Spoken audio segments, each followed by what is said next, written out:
আসসালামু আলাইকুম। পায়খানা যাওয়ার সময় ও বাহির হওয়ার সময় দোয়া পড়িতে হয়। পায়খানায় যাওয়ার সময় নিম্নের দোয়া পড়িতে হয়। পায়খানায় প্রবেশ করিবার আগে এবং জঙ্গলে বা মাঠে কাপড় খুলিবার পূর্বে নিম্নের দোয়া পড়িতে হয়।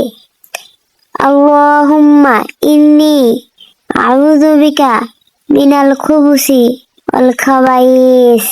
অর্থ, হায় আল্লাহ, আমি আপনার আশ্রয় প্রার্থনা করিতেছি নাপাকি ও অনিষ্টকারী শয়তান হইতে আমাকে রক্ষা করুন।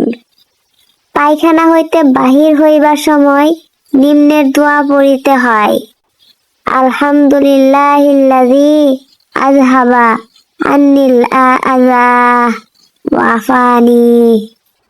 অর্থ, সমস্ত প্রশংসা বিশ্ব প্রতিপালক আল্লাহ পাকের জন্য, যিনি আমার কষ্টদায়ক বস্তুকে আমার নিকট হইতে দূরীভূত করিয়াছেন এবং আমাকে সুখ দান করিয়াছেন।